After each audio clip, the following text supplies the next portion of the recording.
a horror movie than Harmony. You know when they're like looking down a hallway and it's zooming in and tilting, it's just going. Well, you guys. Oh, I know what you're talking about. It's like. Paul Rudd.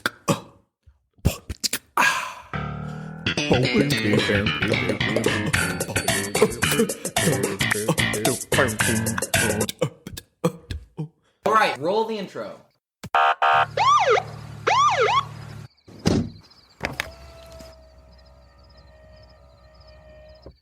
Evening, officer. Is something wrong?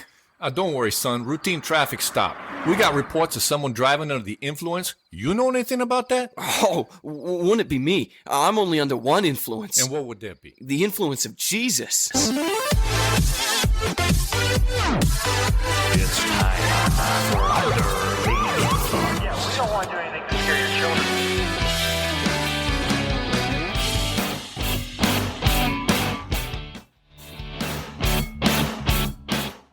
Welcome back to another episode, riding the wave of Under the Influence. I'm one of your three co-hosts, Shakabra, Jude Crane, joined by the man with the bleached blonde hair and giant hands. Chuckabra, Jerry Crane. Chuckabra, Jerry Crane. Is that what you said earlier? And the man who sailed the seven seas with nothing more than a bag of frozen peas. What? You can't say your name. Levi Teason. Shakabra. Shagabra, Levi Teason. Just three jacked suntan dudes. Chuckabra. What does Chuckabra mean? It's like Shakabra. Shagabra. Shakabra. I still don't get it. Wah. Oh, I get it. You know, like Mauis or Kiwis or whatever. Hi, welcome to the Maoris. Wow. The New Zealand folk. Are you making fun of them? Is that rude to say? That's what Kiwis are. Yeah, I know, but is that rude to say? Kiwis? Well, because don't New Zealand people? No, it's like at least from what it's like a colloquial. they like refer to themselves as. All my like, Kiwi friends. Well, that doesn't mean it's okay to say it. Yeah, that's true. What? Nothing. Just had a funny idea. I was trying to remember. There's like, I think it's New Zealanders, native New Zealanders, that have like, they'll get like tattoos and they go like, wah. They don't do wah, Like but they go like, Waluigi? oh. When like they play rugby and they'll do like a, Yeah. The like pre-game thing where there's a whole like chant because it's a cultural thing that goes back way back to the native people. Right. I think that those are Samoans. Samoans have it too. Samoans get like face tattoos and stuff. No, but I think I've seen the video you're talking about, and I think that it's because those guys were doing it because like their coach was Samoan or something. Well, I know that that's happened, but I'm pretty sure there's like a look, dude. We got the internet at our fingertips. I mean, it is a rugby thing to do. Yeah. Where they just like scream and chant at each other. No, but it specifically comes from a New Zealand From a Kiwi. screaming. Well, it might not be New Zealanders. I did not kiwi fruit. search that. Whoa! What? Haka. It's called Haka, Loogie? right? The Haka. Passion and Pride. The Haka is a ceremonial Maori war dancer challenge. What? Maori. Maori? Where do they come from? I don't know. Maori people wear wheat. I said wheat instead of wear. Okay. New Zealand, dude. Hey. I literally know everything. Whoa. The Haka is The like Maori a. people. Is it Maori? I don't know. I was like Maori. Maori sounds a little islandy. Isn't Maori the guy that goes? Okay. I mean, it's kind of Wait. That's Oh no, that's no. Maori is, and the lie detector said that's Jerry Springer. no, that's the Pacergram Pacer test. That's Up? Pacergram Pacer. Down. Up. No, Down. Maury is one of the Jerry Springer like shows. Maury. Yeah. Who's the guy that goes? Okay. That's So the liberals are. It's Bill Murray. Yeah. Bill. No, Bill Murray. why can't I remember? Okay. We talk about him all the time. Okay, Donald. Oh wait, is it Okay. There's like a king in his name, right, or something? What? What? Larry About King? Larry King? No, it's definitely not Larry King. What do you? I'm Larry. He's like just no. Isn't Larry King dead? He is dead. Yeah. Yeah, I think so. No, I'm talking about. Larry King died in 2021. I'm talking about famous. He did a podcast recently. Bill with Maher. Bill Maher. That was close. Bill Murray. Bill Maher. It's like Bill- M-A-H-E-R. that's right. M-A-H-E-R. Where he had like one comment Okay. that was like not just total. He had a podcast with Bryan Cranston. He had one recently. what? Sorry. He had like one comment that wasn't just like total garbage. He's got a He few, has a actually. few. The problem with him is that the problem as a conservative with him is that he will like say something that's not at all crazy, but then he doesn't back it up with anything substantial. It's all like he's like right about something, like about establishment media or Hollywood or something like that, and then we'll back it up afterward, being like, and that's why God is dead or something like that. You know, it's like, whoa, what? A lot of like talk show hosts will have that issue where they'll say something that may be true, but then they don't ever like substantiate it, and then it's just as true as someone Or who's they saying try something and wrong, balance you know? the scales. It seems Too hard. Yeah. Yeah, it's like it's kind of like when you I don't want to only 1-2 punch appear kind of, to, right? Like in Midwest conversation. Christians. So well, you're like playing both sides in a way, and I don't know if that's why he's doing it, but Like sometimes, yeah, you'll like say something that you know to be true, but you know that socially it's unacceptable. Wait, so like then you me? just slip in. Levi horrible said thing. like me. Yeah. Yeah. Well, no, I'm not saying I agree with him. I'm saying, yeah, we both heard it. You're just like, yeah. I heard Yeah, him. like you. Yeah, like you. Okay. Okay. Okay. That would be a funny thing on the soundboard to have, is him going, Okay. okay. Now, who? Not Jerry Springer, but who had a podcast with Obama? With Obama? with Jerry her? Seinfeld? Nope. It's Jerry Seinfeld You're- with Ditch podcast. the Jerry and go with the Springer. It's Bruce Springsteen. Oh, yeah, that's right. Renegades or something. Renegades Yeah. or something like that, yeah. Oh, Is I that love your still music. going? I don't think it's. And I think Spotify ended their. You know who I contract. think of when I think of real Not enough renegades? Female guests. What? Bruce Springsteen and Obama. Well, I mean, Bruce Springsteen and Obama are kind of renegades. What do you mean? Bruce Springsteen, Obama, Bruce Springsteen 'Cause is that known song. for pushing the envelope of music. Into bad. Obama. Every single album he's ever released is, leagues different from the previous one. Yeah. Um, He really takes leaps and bounds into artistic creativity. ska. Does he do ska? No, he does not. I was like, I don't believe you. Yeah. And then Obama is a renegade. What's the Bruce Springsteen song that's... Oh, Born in the USA. That's his, like, claim to fame, right? Isn't that him? Born in the USA? I couldn't tell you. That computer could, though. That computer. New segment, Cyber Exploration with Jerry. Yeah. It's by Bruce Springsteen. He used to look kind of like somebody. Jerry Maguire. No. He's like Interesting made hair of choice. leather now. He's like made of leather? Well, he's older. Well, I mean... And he still has skin. So when you're old and you have skin, it tends to look like leather. Unless you're Weird, but his arms Hulk. are like jacked. I don't plan on having They skin have- when I'm older. no wrinkles. His arms? Yeah, it's weird. Well, Like you can't.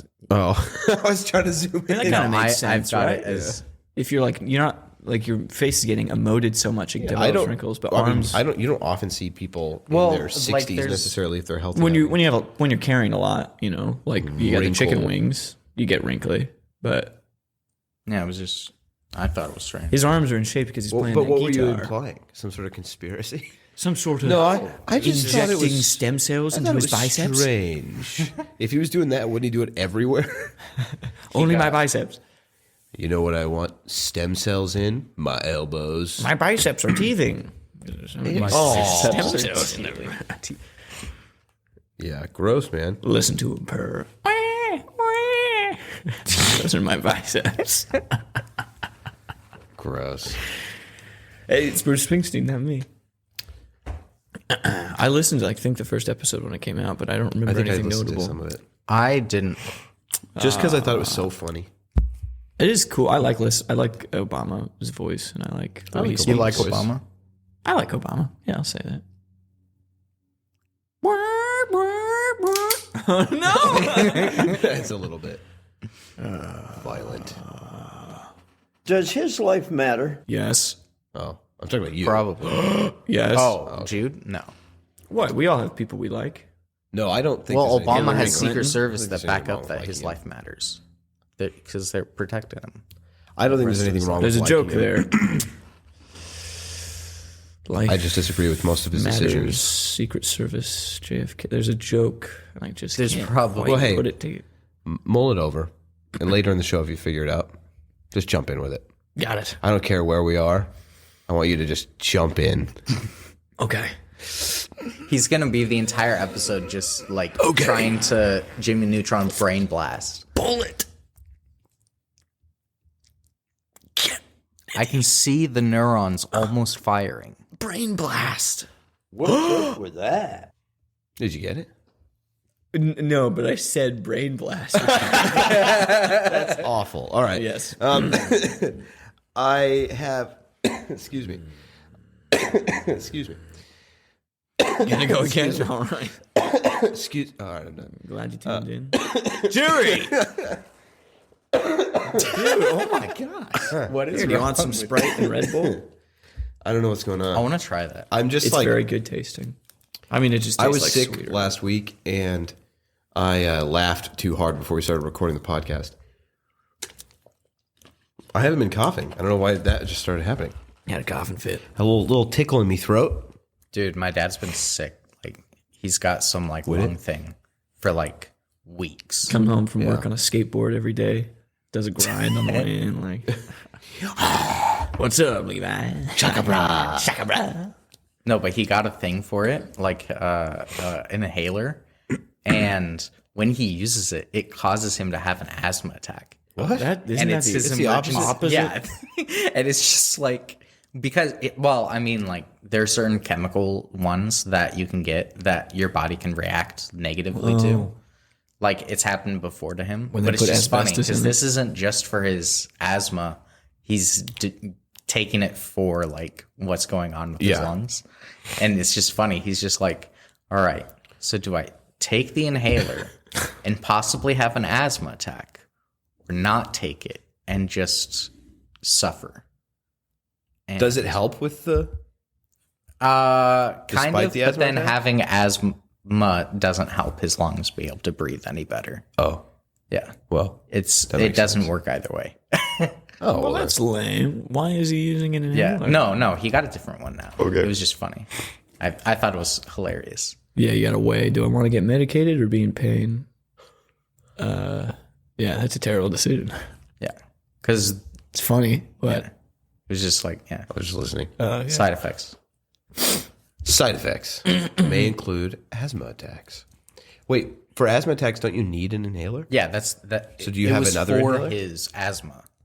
Oh, Because the asthma is acting out from. I'm sorry. I the thought you were lung saying this sickness. inhaler was for the other. he has an inhaler to trigger an asthma attack, and then the so then inhaler- he can use a different inhaler, so he could use the other inhaler. and then he feels better. Yeah. He's like, man, I'm coughing a lot. You know what would be better? An asthma attack. Recovering that I from could an fix. asthma attack. Well, it's like my theory about brain freezes. Or vomit. What? No. My theory about brain freezes. Oh, I guess it applied there too. I love puking. Well, Jerry does love puking. no, Jerry I don't. does love puking. I Hates Christmas and the loves only puking. thing that Hates Christmas and loves puking. I think I am 100% just like Jerry Seinfeld in, at least in the show. He has this thing in the show, which is, that he's Jewish. You're Jewish? No, Good Jerry Seinfeld impression. Killer. No. Oh, sidetrack. I noticed something while listening to the new episode of Lore and Legend. Lumen, when he's like really straining his voice. So those that don't know what we're talking about, Lumen's one of the characters from our D&D podcast. When he does like the quick words, like this, no, whatever. He sounds. Obviously, we know that Mike is doing an Arnold impression. Yes, yeah, Arnold and it's like Schwarzenegger. intentionally kind of funny sounding, right? It sounds like if Kermit the Frog was doing an Arnold impression. Yeah. Have you noticed that? It's like Muppet Arnold. I can hear that. feel like you're waiting for me to try to do it. No, I just okay. think it's funny. I mean, go ahead. Nope. Okay. No, what I was saying is in the show, in Seinfeld, Jerry hates throwing up. And he like boasts how it's been like 30 years since he's last thrown up. And I relate to that because I think it's been 10 years since I've thrown up. Like, Dang. Like, or I don't know. That might not be true, but it's been a very long time. So long that I cannot remember the last time I've done it because if I feel sick, I do whatever I can to make sure that I don't do that. Even though I know that if you absolutely have to, usually you feel better. I'm just not convinced that I've absolutely had to yet because I haven't done it. Have you had like a bad reflux where clearly something came up your throat a little bit, but you just like powered through it and kind of put it back down? Not where it like filled your cheeks like a cartoon. And then But you went, like it was just like Where in it's the like back of your I throat. was nauseous throw up, or it's because like something happened. Like, Well, sometimes it happens if you just like do a burp the wrong way or okay, something. that doesn't count. But like something comes in your mouth and then you swallow it back down. No. Oh, you haven't done that? No. Oh, Well, I mean, yes, that happens when you're burping. Sometimes you're like, oh. You push it, and then it goes Yeah, yeah, I mean, but and that then you doesn't get count. I'm talking you about get like the taste of it in your mouth. projectile no vomiting. vomiting. No. Dude, Vomiting. when you're done vomiting, there's no better feeling. So Your no, this- entire body is... My theory about brain freezes is that a brain freeze is intensely painful, and then the absence of a brain freeze is not. Is there a difference in the absence of a brain freeze at all and the immediate relief of a brain freeze as far as like to try and 1 to 10 how good you feel? You know what I mean? Oh, it's always like that. Like with everything. Like Because like for me, I hate brain freezes. They hurt so bad. But the minute it's over, it's like bliss. It's even better than, or the moment it's over, I feel incredible. And I think better than I feel 60 seconds later. yeah, it's like when you got to go to the bathroom really, really, really, really, really bad, and you've been waiting for a long time, and then you go and it's just like Maybe it's not so profound of a. I've never experienced it with brain freezes. It's totally analogous with vomiting for me, but after a brain freeze, I just feel like baseline. I feel like, oh, thank goodness it's gone. I don't thank feel goodness it's gone. euphoria. When I'm done puking, it's euphoric. Gross. It's like your whole body is energized. But I think with puking, there's definitely a difference. What's up with that? You're not just at baseline when you're done puking. You're literally like, you've just flexed every muscle. A lot of blood has rushed to your face. It just feels good. I disagree. What are you talking about? You think you're just at baseline when you're done throwing up? And you're No, like, I mean Dude, that I feel I- worse. oh, Like my stomach might feel I better, feel but, exhausted. but my and entire body like- just feels drained, and I want to go to sleep. And And not then wake you're up. left like it's a difference between cleaning up introverts and the extroverts. mess. And then you're left cleaning up the mess of the vomit. I can't remember the last time I Wait. threw up anywhere that wasn't outside Yeah. where I could just leave it or in a toilet. No, but like you have to clean up your face and stuff. Oh, yes. And you've got like the taste in your mouth, and then it's bleh. I don't think anybody's enjoying this right now. Listening to this, maybe we Tell us how you feel on Discord about throwing up. Yeah. Well, no, just because we're getting into the realm of discussing the taste. The taste is bad across the board 9 out of 10 No, times. all right. I think we can move on. 9 out of 10 times. You have a beard, though, which makes it worse. So there's not really much cleanup for me. I don't think I've ever had like long facial hair when You throw I up? was throwing up. I've always had it shorter. Huh. That's the real beauty of the mutton chops. You never have. And okay, because also like Perfectly clean. if you're like eating cereal or something, Honestly, and you that- get like milk going down your chin, It's in your beard unavoidable. here, it's unavoidable for one, and it's I just, don't know how it's magically unavoidable, but it is. It's gross because like it doesn't happen when you're just normally like when you don't have facial hair. Yeah. It doesn't happen. Yeah. But why does milk But yeah, like trickle down my chin when I have facial hair? Can't weigh in. Almost exclusively never have chin facial hair. Yeah. yeah, I almost exclusively have chin facial hair. It's true. Yeah. yeah. It's weird, bothersome. It's irksome. though. And I've noticed it run up And you my like- lip into my nose, though. When I have a mustache.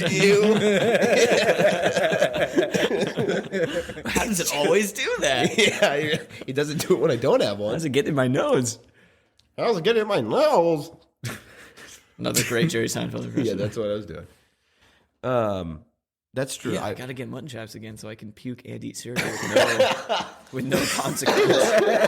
That's why you do it, huh? And you can still have facial hair. Hi, how are you? You wouldn't believe it, but I just got done eating cereal and throwing up. Facial hair, actually, like having like a half inch of facial hair Oi.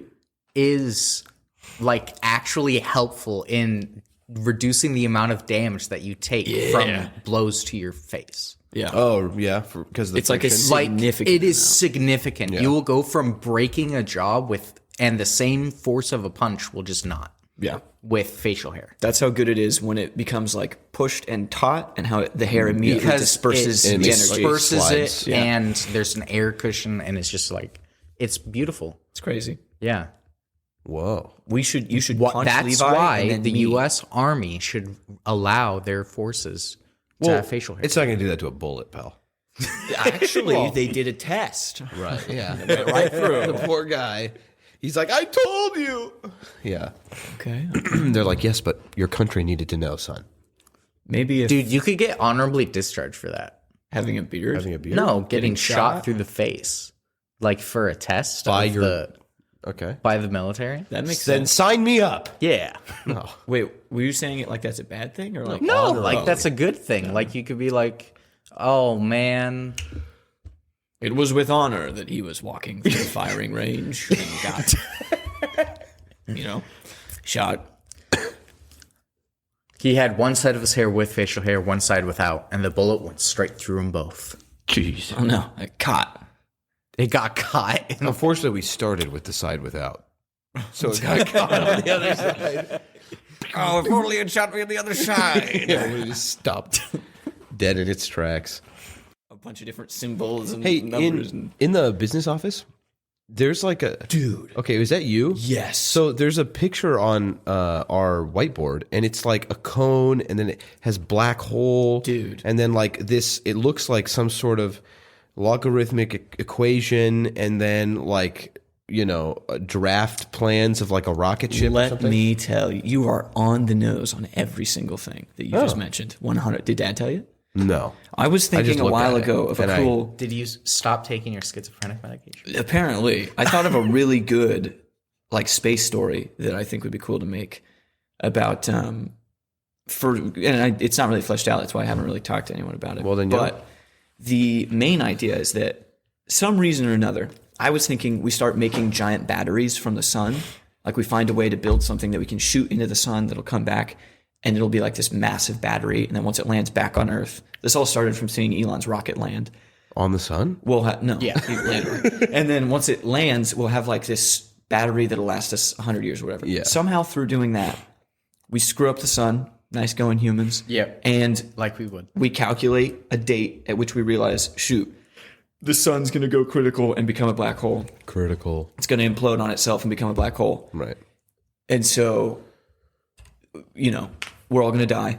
There's no way we could survive even in our solar system because it'll be just heat death, So we devise a plan and dedicate the next 100 years, because that's how long we have. The whole world comes together to build this ark in space, but we are just going to blindly slingshot ourselves, all of humanity, into the future using Interstellar's black hole logic. So we don't know officially if that's really how anything works, but we plan this arc. I mean, if you could get out of the black hole, yes. If you could get out of it. So it uses electromagnets, and the spaceship is this massive ring, and then a bunch of cones on one side. I'll explain the cones in a second. But the ring, there's a track on the inside of it that the actual arc where all the people are on goes around so you can simulate gravity. But also, once the sun becomes a black hole, this spaceship will slowly move towards it. And as it gets sucked in, the first 10 years, as it's getting closer to the black hole, that track that the cart moves on in the circle, one 24-hour period will pass. And then while you're sleeping, that's when the cart will be closest to the black hole. And so overnight, you'll skip 50 years. What? And then when the cart goes back around the circle and you've moved closer to the black hole, that next night, you'll skip 100,000 years. Yeah. And as it moves closer and the cart circles 100,000? back, because you're getting closer to the black hole, it'll skip 500,000 years. Why would you want to skip that much? Because we have all of humanity is either going to die, Yeah. or we can blindly jump into the future and see if there's a chance. see what Because there's happens, no way we're escaping. Can we this. jump the 100,000 years and then take a peek and see if things are better? And Yes, then come- that's why- the point of going back. That's on why the track. cart that I circles see. inside. Yeah. You sleep for 8 hours as your cart kind of goes past the black hole, and once it comes out, everyone looks, and you're looking at the universe 500,000 years later or whatever. And then once we if hopefully we find some sign of a habitable planet this far away, blah blah blah. So we have these giant cones, 3 of them, so you can calculate up, side to side, and forward. And they're these massive electromagnetic cones that disperse, shoot you in one direction, and then you aim the next one. Maybe you want to go this way and up a little bit, so it disperses. It fires. You turn on the electromagnets and has just enough charge to propel you out of the black hole. And then the last one. So with 3 different ones, you can pinpoint any direction that you need to go, and you'll just keep going unless you hit something because you're in space. There's no friction, so you keep riding this carousel, blindly jumping into the future until you have a shot. Right? We found maybe an exoplanet that might work. Well, it's better than the confirmed death of all of us. Yeah. So you plot a course and you shoot out of the black hole. And then that was as far as I got with the idea. But I drew the rocket and how close you would get to the black hole. Yeah. So and that's what's cool with black holes, from what we know about them right now, Yeah. and theories of relativity and everything, if you were to fall into a black hole and somehow still be alive, in a suit or something, you could watch the heat death of the universe happen before your eyes. Obviously, God would come back before then, but that's the way that it works. You slow down so much compared to. It's a good way to explain it is you're moving you're accelerating at a constant rate, but light is accelerating faster. The light so the is light that's accelerating passing faster. by you is what everything we see is just light beams. Yeah. So you're watching light in the same way that when we see a star go out, it went out 8,000 years ago or whatever, because light just reached us. Well, light is going way faster than that, exponentially so. So you're seeing into the future things that are happening, based on everything we know. Obviously, we can't really do any actual No. it's all there's- theoretical. And based on everything that we know, there is no way to escape a black hole. Big electromagnets. You need to have infinite power. But that's where those batteries come in, because the batteries would be kind of we just solved power. It's the MacGuffin to. It's the MacGuffin. to get Because out. the whole thing starts by going we build this massive rocket that's the size of Texas, this orb or whatever, shoot it into the sun. It comes out 5 years later and it will power. It makes sustainable energy. You just build a nuclear reactor. It just has to be in the sun. And it allows for faster than light travel. And then that thing gets attached to the arc. The thing that actually ended up destroying the sun will be how we escape the sun. And then, Poetic. isn't it? But I never really got much further. And then I started thinking about the cipher. And I was like, wow. It's a cool idea. I think it's a cool idea for a sci-fi story. And then you could get into all the fun, interesting intergalactic politics of the people on the Ark. And there's all of the people that are doing maintenance on the Ark that aren't on the train. So That civilizations are rising and falling while the people on the train are just once we get a pinpointed train? date when the train that's going the round and circle round. with the track that's going around. Isn't that where everybody is? No, because you have to have other people. You have to doing have people maintenance to the doing rest of it. maintenance. Because also For 100,000 years? that's the thing. Yeah. Civilizations are going to rise and fall overnight for some people, and for others, it won't last then, right? Also, It's just an idea. I don't know. Yeah. Also, I think it could there's be unmanned. weird things with relativity and having a train with something pulling on other things that you just break the lines. But I would just Obviously, it's a little science. yeah. I mean, it's science fiction. But the idea is But it's You have it's a to, cool idea. The realm of Once disbelief a little bit. once the scientists go oh shoot, we have 1,000 years before the sun explodes or implodes and turns into a black hole. There are people that will go that are going to help build the ark that are never going to get to be a part of it, but they get a ticket that's you get a halfway ticket, and if any one of your descendants also spends their life working on it, then that's equal to one ticket and someone in your bloodline. So you get the promise of either It's like confirmed reparations. death. you get the promise of a confirmed death, or if there's a chance of survival, your bloodline will continue in the future. Yeah. And so that's the only reason people like agree to work. The only on reason. It. The only reason. But then countries start like fighting over. Yeah, it'd be like a massive. Book There's series. a lot of ways that you could go with it. Yeah, And the like, story probably wouldn't be about those first 1,000 years of the construction.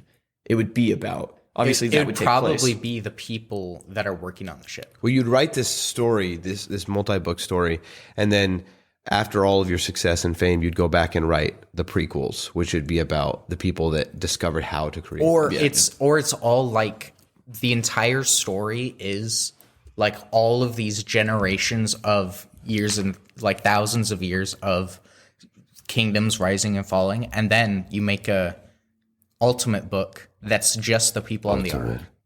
What The if people that are just only you live, preface like, it as though the entire thing takes place in 24 hours, and you get What? no listen, I'm listening. and you get this guy named Kiefer Sutherland Oh my god.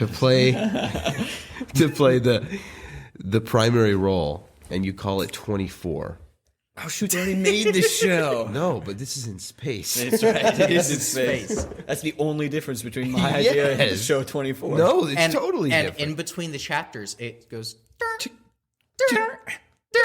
Somehow out of a paper book, but Yeah. No, yeah, it's Each like- book comes it's with a like battery the- from the sun. from the sun. no it's the And then Hallmark it's a cards. the self-filling- Hallmark cards that do like the music. Dude, that would get You could just so have that. annoying. Every page you turn, it goes. The idea was to introduce the premise, like I did with the batteries, and then the arc. Yeah. But it would follow two groups of people, one who are obviously on the arc, and one who are a group of people who work maintenance. And so after And the then a first third. after the first chapter, you would put it together probably intellectually that oh shoot, this whole second part of the Yeah. story I'm following is immediately just like they're all dead.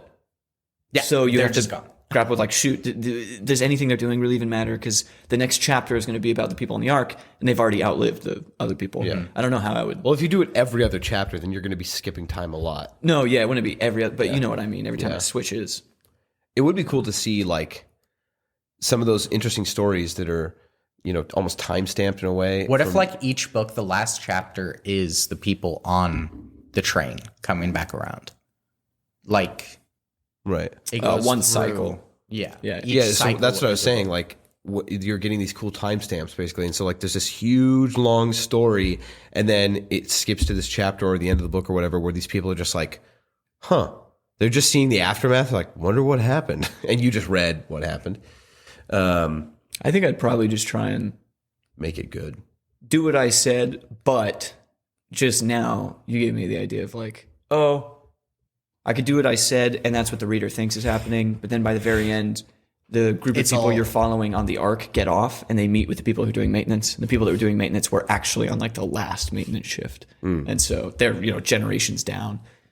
But you'd think they're Yeah, early because on. like those characters could be talking about throughout the whole story, like everything we do is going to impact the future generations who get off that arc, and so it's like putting this idea in your head that like, oh, we're watching these people from who knows how long ago. yeah. But actually, they're on the very butt end with the Yeah. people on the arc who will get off and meet each other.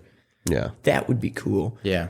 Which makes then you that could have a guy s- who's struggling to get his half ticket to give to his son, it makes his effort not useless, but it will mean that it was mostly in vain because he's going to if be. you work construction, I mean, you're gonna 99.9 repeating. You're all gonna die, and it's never see anything. The people who get the tickets are before the sun's imploded, when the Earth is coming together to say we need to build this giant spaceship because it's going to be in 1,000 years. So none of the people we're telling right now are going to get to. What if those like tickets, they're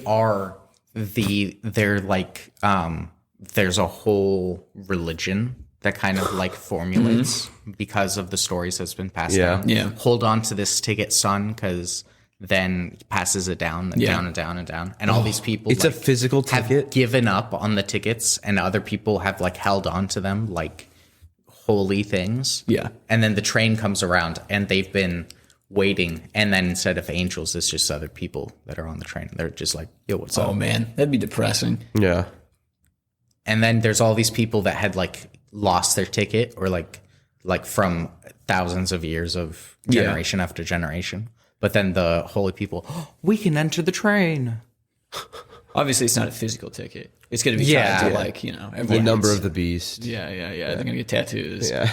That'll somehow become hereditary tattoos so that the kids. No, it would be like they'd track blood and everything. So yeah, it would be very Mark of the Beast-esque. Maybe.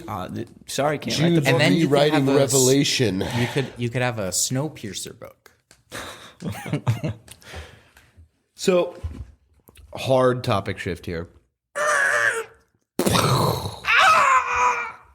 Just because we're 40 minutes in Oh shoot, with nothing substantial. dude, you got me on Cipher Talk, Space Talk, My bad. Book talk. Book. Well, speaking of book talk, TikTok. not so hard, you know. There you go. I transition saved it. anymore. Speaking of book talk, I've been listening to the Mark of the Lion series, which that is the series of books that when I think Chad talked about it when he was on the podcast, maybe not, but By Francine Rivers. yeah, if you've not heard of it, it's a series of books by Francine Rivers. She's the same author that wrote Redeeming Love, which is the retelling of the Pride book and of Prejudice. Nope, the book of Hosea, set in like Gold 1999. Rush. Nope, Gold Rush America.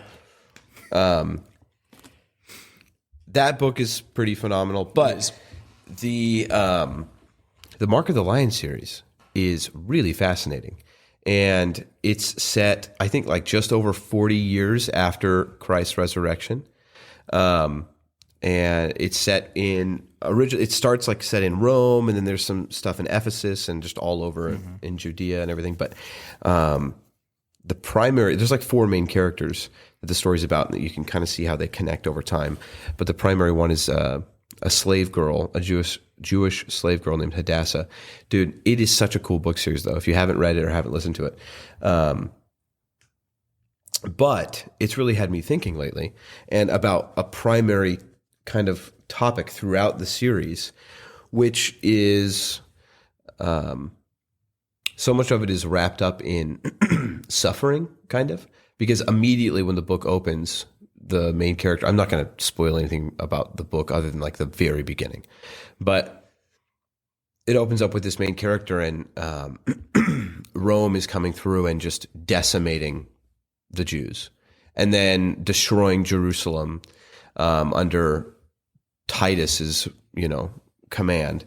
And she's, taken as a slave and all this stuff. So much of it is like prefaced on suffering and her lack of faith, like trying to understand what. I'm listening. What are you doing? Buttoning up my flannel. Weird, man. Only the It's top button. cold. Why have to start with a button? We started with the very, very top button. Yeah.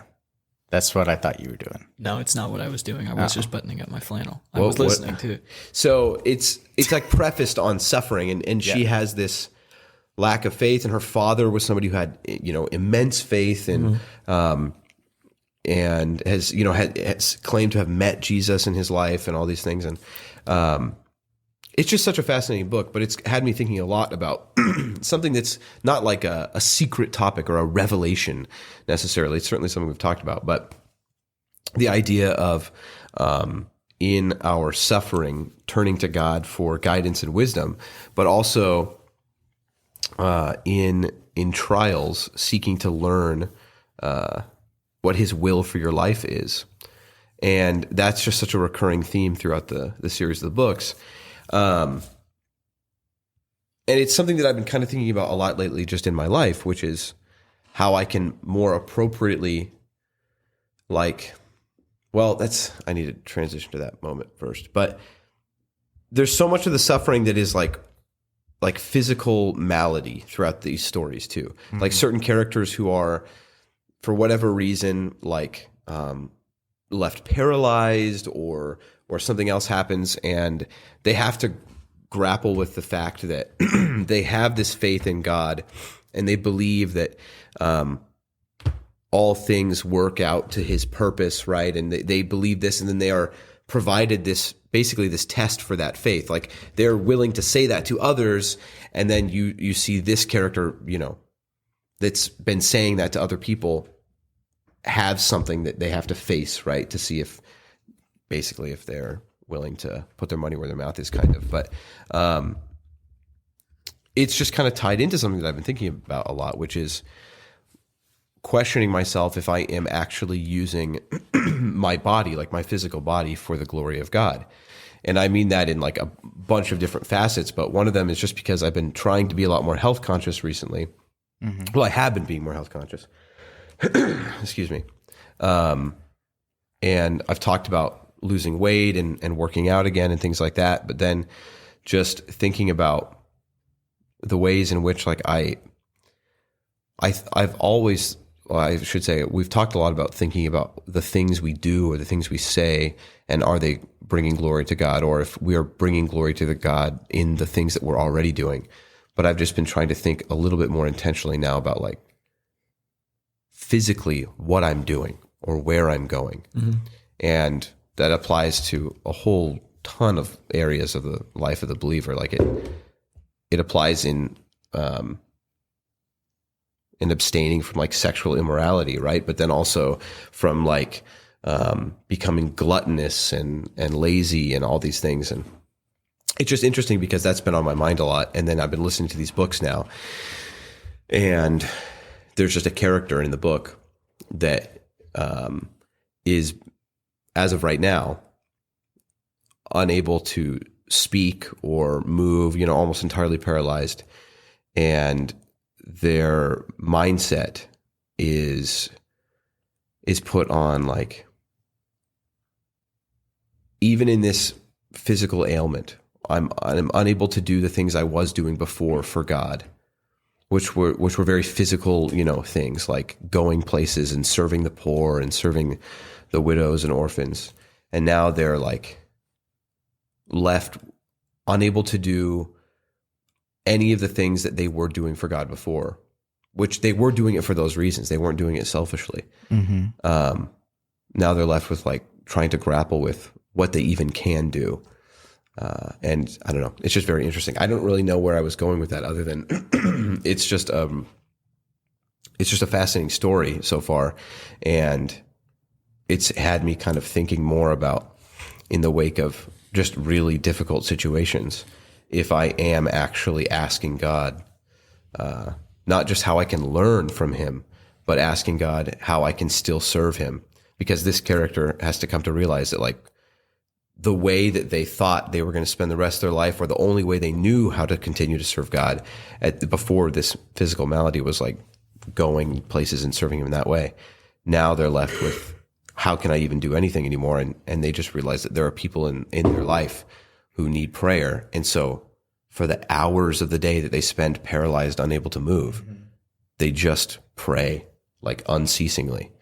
And it's just interesting because I don't often think about, we talked about mission work last week, and we were talking about like basically this very physical manifestation, or this physical demonstration, I should say, not manifestation, of our faith, right?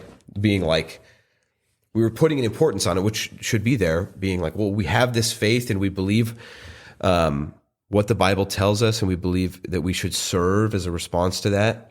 And so there was just this emphasis put on like, so that should be a physical thing as well, which of course it should be. But it just interestingly ties into this thing I've been thinking about in this book. It's like this person who, that's been the entirety, or very like a vast majority of their demonstration of their faith has been this physical service. And then they are left without the possibility of that at all. And that does not in any way discount their service or mean that there is no service for them to do. I just think that's really beautiful. My aunt that I was a caretaker for until she passed away last year, she had been like very much like physical labor was like what she did a lot, like for her family, and I didn't know that. in volunteering and stuff. And she also adopted and raised kids that weren't hers, that like weren't gonna be able to thrive at all outside of her care. And then she got diagnosed with MS, and it really, like, it started to take over very rapidly. And then she was left bedbound, paralyzed. And she constantly would want to do like physical work Right. and to go to things and help people, but totally lacked the ability to. But through it all, she was able to be a witness to everybody that ever took care of her whenever she would like go to the hospital, the texts that would come in at home.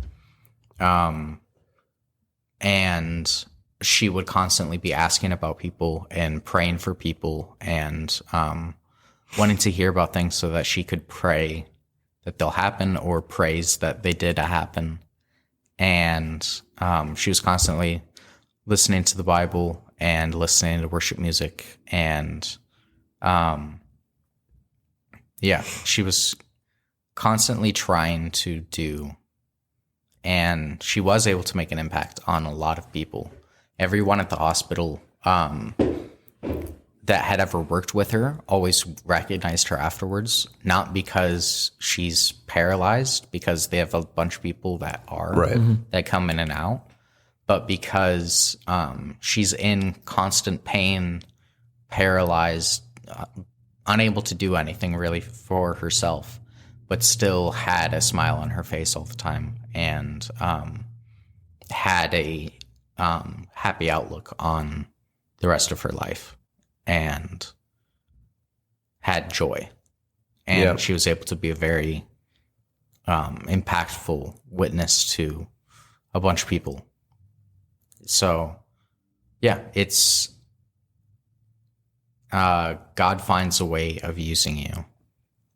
If you can't do something, there's going to be other things that God works out to. And an interesting thing is, I didn't know if I was allowed to mention her. That's why I didn't. She's the first person I thought of when I was listening to this book, was because of like, I was thinking of the things you've told me about her before. Yeah. And then just listening to this book, how this character reacts to it. And of course, at first it's like, what am I to do now? And so much of the stories that are being told in this book, because there's so many at once going on, are kind of about like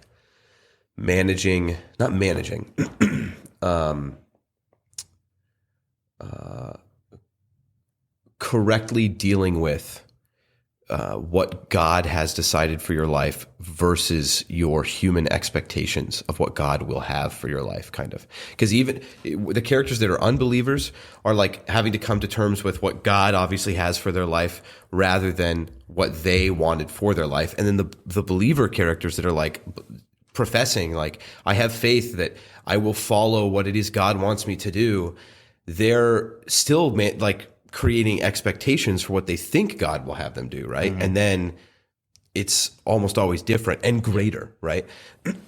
And a really cool thing about these books is that they tackle some very real world modern issues like abortion, what's the word I'm looking for?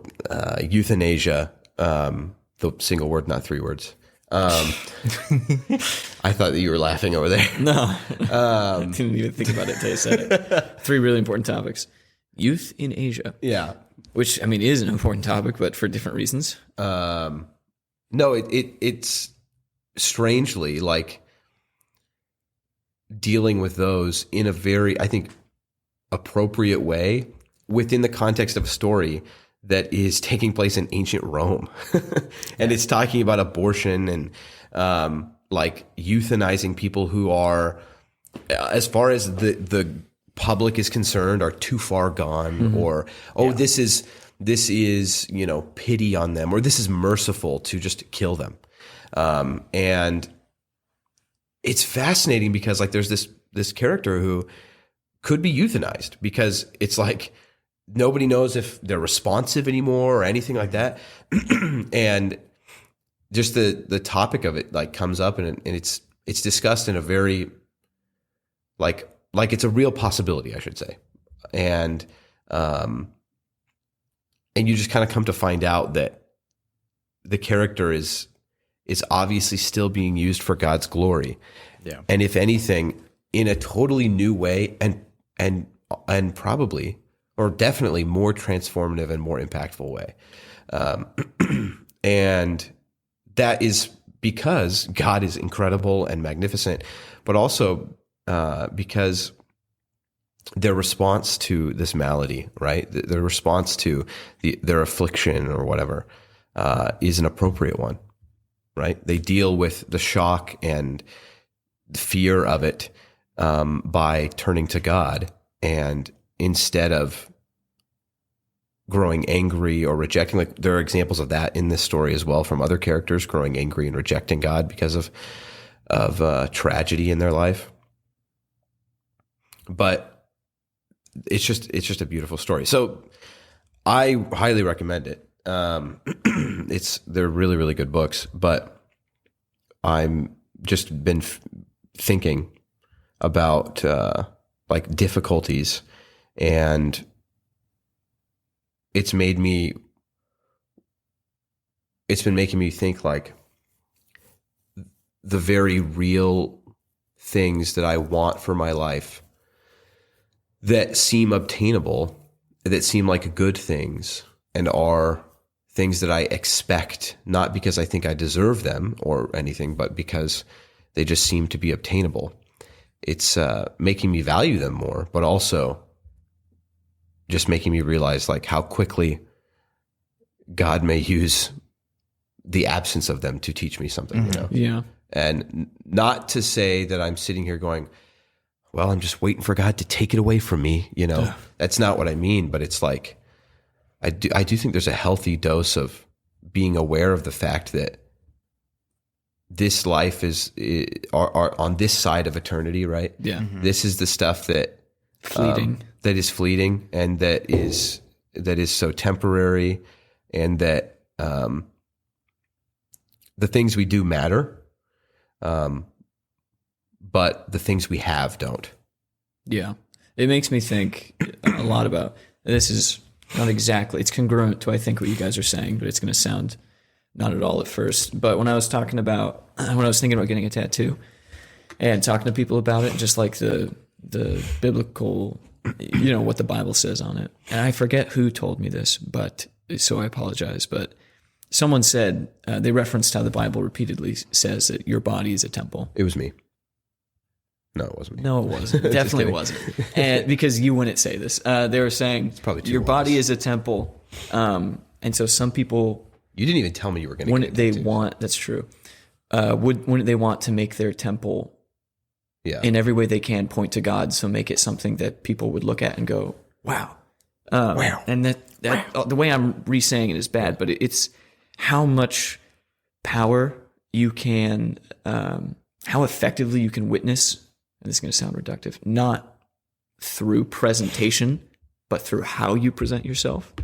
And so just even in the ways like your aunt, how restricted she is in her presentation, right?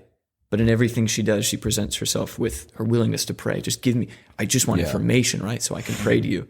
And how much you can impact people's lives and how much we take it for granted just through how you are willing to present yourself and be with people. And I think hearing about how situations where people obviously have that robbed of them, how much more convicting and how much more inspiring it is for us to realize just through your interactions with people, how much of a witness you can be just in the way that you present yourself and how you are with them and how you exist and speak and your conduct with them, how powerful that can really be. Yeah.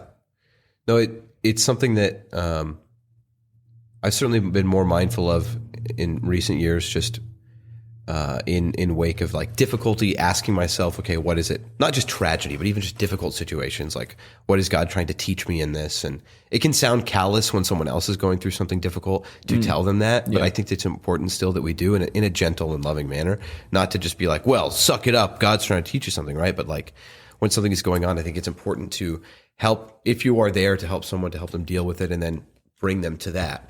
But it's just in a weird way, this story is, I don't know if convict is the right word, but it's just been caused me to think a lot about like how quick am I to look at everything and to just be an example of everything that happens in life, and asking myself, asking God to show me how it fits in to His will, and how He wants me to act in it. And it's just been very interesting. Just because they're kind of sensationalized stories, right? Yeah. It's fiction. I mean, it's based in history, but these are fictional events, as far as I'm aware. I'm pretty sure they are. Maybe there's like an occasional little Rome anecdote, never actually existed. Well, that's not what I mean. There's this place called Egypt. I don't know what that is. Yeah. But so they're obviously these kind of sensational stories, and they're fascinating. But they have been serving to just kind of make me think. Like, there's one of the main characters. It's like every single thing that happens, every single good thing that happens, around her or to other people, through her, whatever. There's so many examples where it's like this good thing happens, and instead of, like, she's a very humble character. Instead of like going, well, I did this or whatever, she's very quick to tell people that I had nothing to do with this. This was God, right? And sometimes, this is now a different topic, I guess, but sometimes I find myself wanting to say things like that, and then I'm afraid of sounding too pious or something. Yeah. And I'm just sitting here like listening to this character, and I'm just enamored with her. And I think she's so great because that is her response every time. And then I'm like, well, maybe I shouldn't be so worried about that. Yeah. If when somebody says something is good or something like that. Like, I think the other day when I was talking to somebody on Discord about trying to help disciple someone else on Discord, and we were talking about, like, he had mentioned to me, well, I hope you get through to him. And I said, well, I hope God gets through to him. Yeah. And then it was just, we both kind of like chuckled a little bit, just being like, well, duh, you know. And when I sent it, like, I felt weird saying that because I was like, I don't want this guy to think I'm playing gotcha with him or anything. Yeah. And so I'm like, man, maybe that's Satan kind of like poking at me to try and trip me up, to like keep me from saying what should be said more often. Yeah. Because, like, obviously that should be said. And it's like, I'm listening to this character, and every single time, because I'm listening to the book, I'm not reading it, every single, like, her entire character, it's like every single time something happens that is good and people try and credit her with it, she's always quick to be like, it is not me, it is God. And obviously it's fiction, but, like, it's been kind of convicting me a little bit to not second guess myself sometimes when I do want to say that, because I'm doing a huge disservice to God's calling in my life, I think, if, especially to unbelievers, I'm not making that correction. I mean, it's one thing to make that correction to a believer that says something, you know, kind about you or encourages you and compliments you, and taking the compliment and saying, you know, thank you, I appreciate that, but obviously this is God. But imagine to an unbeliever, if we're not being a witness in that way, right? If an unbeliever compliments our efforts or says or credits something to us, and we don't take the opportunity to instead credit it to God. Yeah.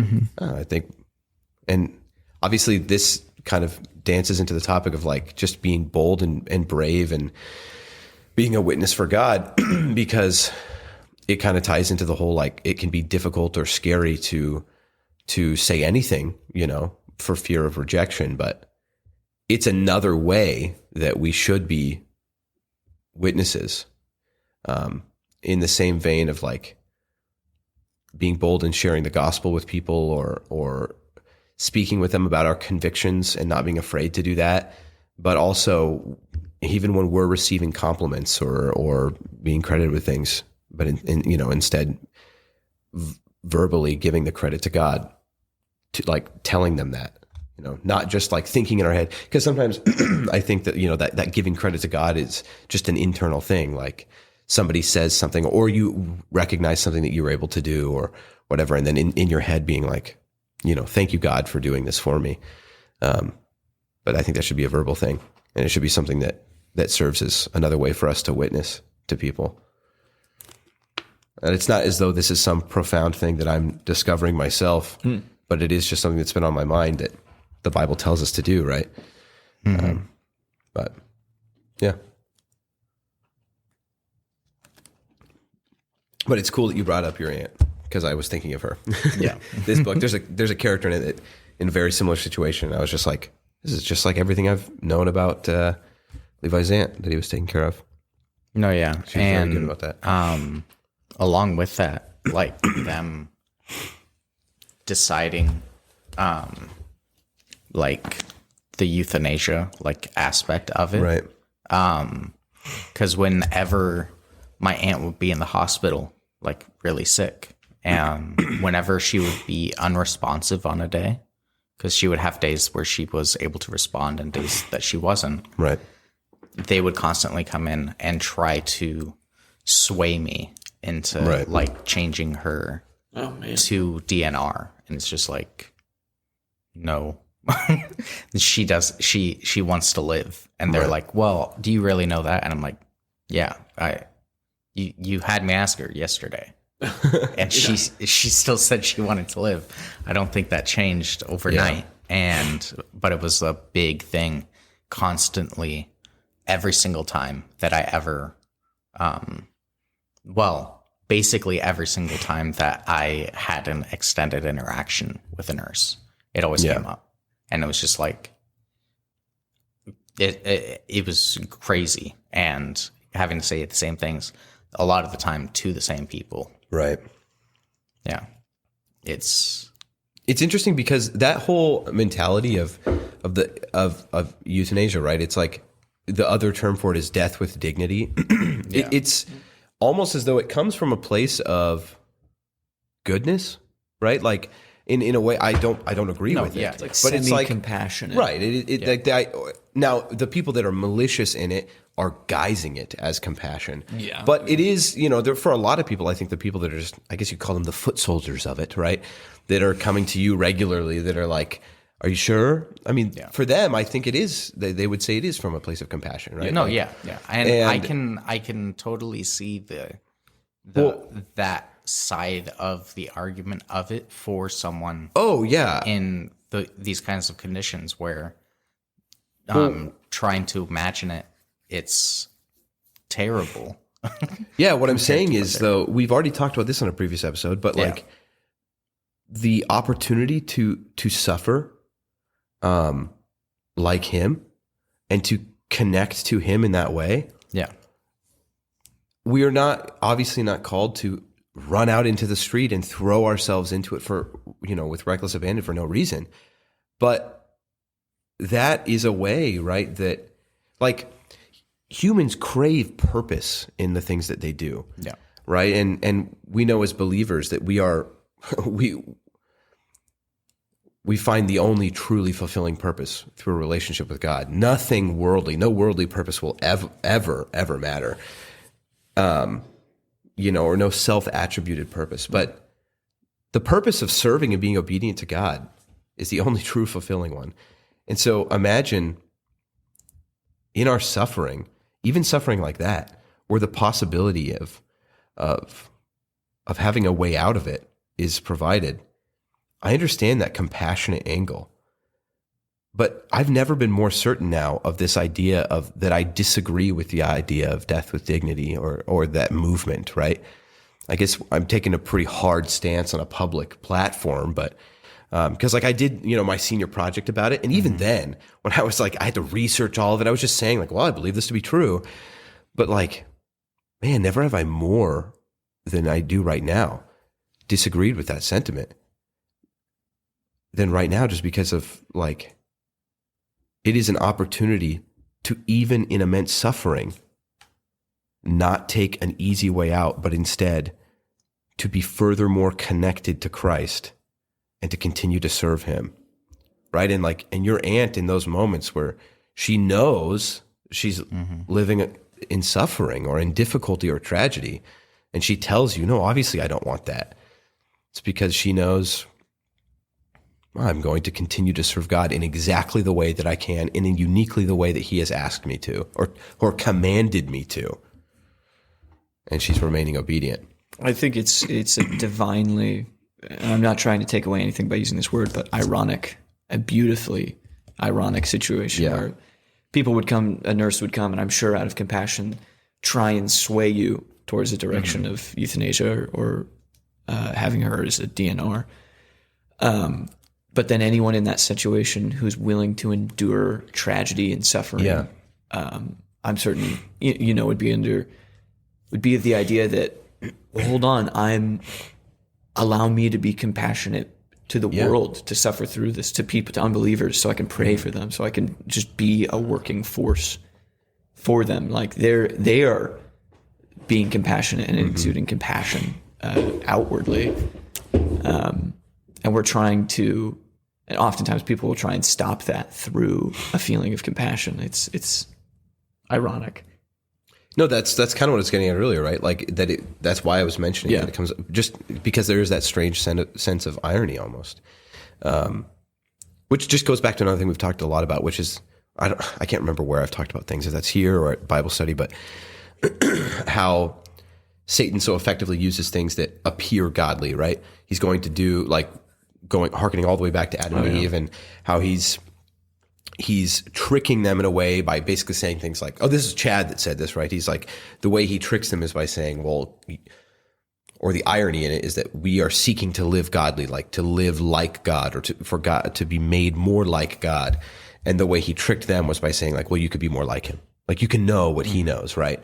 And so often with some of the ways that he tries to trick and deceive us is this idea of using an angle of something that appears godly, or appears. The reason it's so important to know what God sounds like and to read the Word is because Satan gets to you by. Dude, I thought that exact thing today. Yeah, because literally word for word the way Satan tempts you most all the time is by trying to sound. Yeah, like because why wouldn't he? Yeah, he's going to try and tempt you in the way that it's not. He's going to He doesn't need to tempt the overarchingly malicious and evil-minded person because they're going to do those things, right? But the person who he's trying to deceive, of course he's going to deceive them in that way. And I was just thinking today about how, almost word for word, that's why it's so important to know God's word. Because something that Matt said in a sermon one time was people, students all the time come to him and are like, I don't know what God sounds like. I don't know what God sounds like. And he's like, well, if you want to know what God sounds like, and he holds up his Bible, he's like, this is what he sounds like. Familiarize yourself with this because you will familiarize yourself with what he sounds like.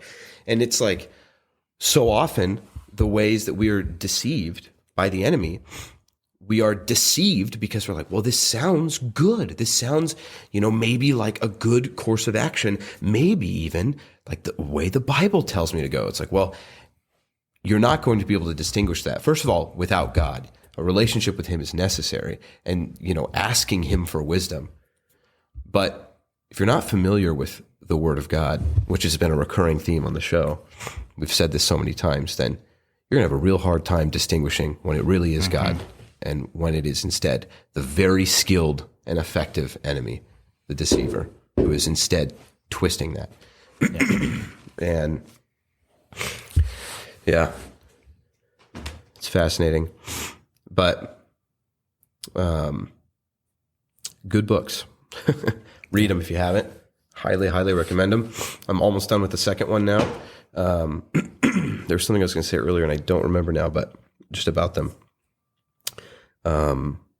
It's that when you were talking about how those nurses come in, and we're talking about how there's just this kind of worldly perception of God, right? Like I could see how maybe let's say that for the sake of argument, that nurse that comes in is not a believer, right? And you tell her or him, her, that the reason your aunt does not want that is because she believes that she's still serving God in every waking moment, right? And then she turns around and goes, well, that doesn't make any sense because God is love and Christ takes our suffering. Why would or that's what your religion says. Why would she want to continue to suffer? And I'm obviously not saying that's what happened, but that is kind of like a recurring response in these books to those characters from the worldly characters. And it's just, I think it's written really well because that is the misconception, right? When you of the worldly believer and also just of the world in general, to kind of be deceived in that way, to go well, does not your faith commend this one who took on the suffering of the world, why would he then have you suffer? And there is a character throughout these books that is fascinating story. I really am enjoying his story. And that is his response so often. Like seeing these people of tremendous faith then turn and suffer. He's like, what? Like, does not your God say, and does not, this one who you believe in, Christ, you profess that he was here to take on the suffering of the world. He's like seeing it as though a contradiction almost, when in actuality, these people are instead saying, no, I'm rejoicing in it because I'm getting the opportunity to serve God through my suffering and to be made more like him and instead to actually be tested in my faith and to rely on him. It's just fascinating. Really good books. But yeah. I guess we should probably go because Levi, you and I are going to be late. Yeah. We've got a small group to go to, our men's group tonight. But this camera. Tell the people what you got going on in your lives. Mark of the Lion, Francine Rivers. Get it. Listen to it. Read it. However Good you need book. to consume it. Also, Redeeming Love. Great book. Also by Francine Rivers. Both Movie. really good. Read the book. Well, don't watch the movie. Yeah. I guess that's it. If you've been listening to our podcast, we don't do this very often. Actually, I don't think we've done it at all. And we should have. If you've been listening to our podcast, thank you, number one. If you want to get more involved, check out Discord. That's not important right now. And you like what we're doing, you're enjoying it, and you're not a believer, but you're still listening, I think that you are because God is tugging on your heart. And I want you to know that the three of us believe everything that we say. And we're not just here because we're having fun. And we're not just here because we like to just talk about things that make us feel good. We're doing it because we believe it. And if you don't, we really want you to as well. There absolutely is a creator who loves you and created you in love. And he wants a relationship with you. And we wholeheartedly believe that. And he did come to earth in the form of man. And he died a horrible death for you and took on the sin of the world because we are sinful creatures. And we're not capable of saving ourselves. And the only one capable of saving us is God himself. And he wants a personal relationship with you. And if you'd like to talk to anybody about that, please, I mean, this isn't a plug for our Discord, but it is a way that you can contact us. We would love to talk to you about it.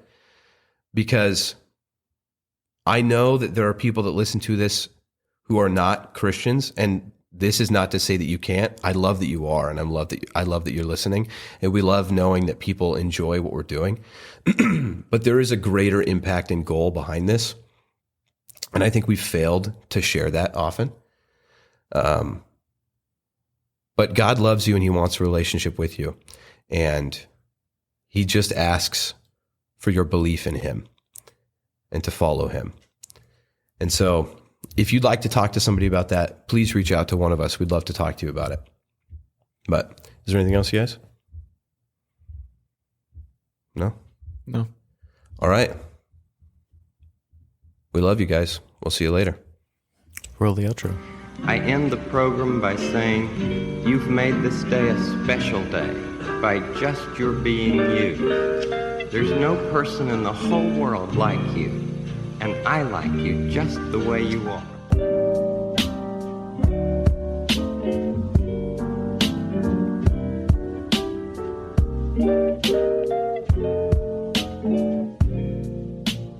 That's a good one.